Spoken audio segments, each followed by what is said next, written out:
Welcome to today's Explainer. We are diving right into a deeply personal and, honestly, incredibly fascinating topic, the mystery of somatic memory, and how we can gently go about healing the inner child.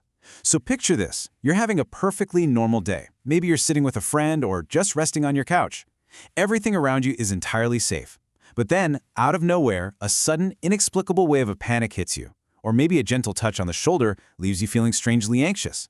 If you've ever experienced a sudden physical or emotional reaction to a seemingly harmless trigger, you are in exactly the right place.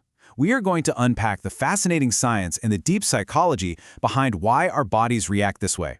And more importantly, we're going to look at how we can use structured, soothing somatic techniques to bring some genuine comfort to our nervous system. So I want you to take a moment and just physically imagine something with me.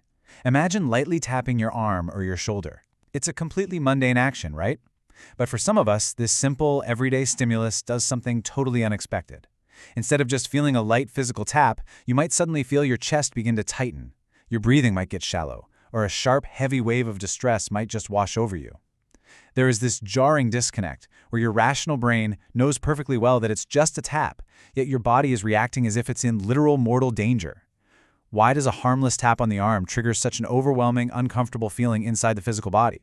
Listen. If you have ever felt that chest tightening or that sudden emotional distress and just this wave of inexplicable sadness, I want to deeply validate that experience for you right now. Far too often we tend to gaslight ourselves.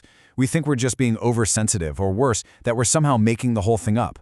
But this unexpected physical tension is absolutely not a coincidence. It's deeply physiological, and it is certainly not a sign of weakness. What you're experiencing is a very real, very direct biological link to your past. Your body is just reacting to a hidden nervous system script that was written a long time ago. Section 1. The memory of pain and emotion. How the body remembers what the conscious mind forgets. To really understand this hidden script, we've got to look at how our nervous system actually archives our experiences. Consider the relationship between a physical stimulus, like physical pain or being tapped, and an emotional memory, like profound feelings of fear, loneliness, or sadness. In neuroscience, there's a foundational concept called Hebbian learning, which simply means neurons that fire together, wire together.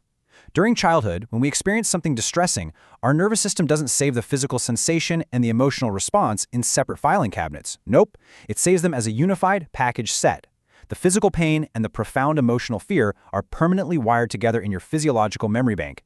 You see, when we're young, trauma is etched right into our bodies, long before we even have the vocabulary to describe what's going on. So today, when you experience a physical stimulus that even mildly mimics that past event, like a tap on the arm, your body accesses that packaged memory instantly. And this happens because of the amygdala, your brain's primal threat detector. The amygdala processes sensory input milliseconds faster than your prefrontal cortex, which is the logical, rational part of your brain. So the physical reaction triggers those old, heavy emotions fractions of a second before your rational brain can even catch up to process what's actually happening. You literally feel the fear before you even know why you're afraid. Okay, moving into Section 2, the mind's defense mechanism, your internal protective guardian. So why exactly would our bodies do this to us, right? Why do we experience this super intense defense mechanism? Well, think of it like this. Your mind installed a highly sensitive protective alarm system when you were young. When you experienced distress as a child, you likely didn't have the power to stop it. Because of that, your nervous system kept an alert switch active in your body to prevent you from ever being caught off guard again. It's exactly like an overly sensitive smoke detector in your house. You know the ones. It goes off screaming when you just burn a piece of toast because it genuinely cannot tell the difference between burnt bread and the entire house burning down. It's doing its job, but it lacks context. It's an outdated alarm built out of love and self-preservation, not a flaw in your character. And this actually leads us to a really vital takeaway about healing. Listen, you did not need to force yourself to dig up specific, logical memories of childhood events to heal from them. Sometimes those memories are completely inaccessible to the conscious brain anyway. These unresolved past experiences remain as physical signs, just like that tightening in your chest. And this is precisely why traditional talk therapy can sometimes hit a bit of a wall. You simply cannot outlogic a physical symptom. The conscious mind might know you're safe, but the body has to be engaged to truly feel it. The physical reaction itself is literally just the body's message asking for healing. Which brings us to Section 3, the power of gentle touch, rewiring the nervous system for safety. So to answer that message and actively engage the body, we can use 3 incredibly effective somatic steps to just soothe an activated nervous system. Step 1. You apply a feather-light, almost ticklish touch directly to the area of your body that feels the most tense or activated. Step 2. Use your other hand to firmly but gently grab the wrist of the hand doing the touching. Step 3. Speak specific words of internal safety.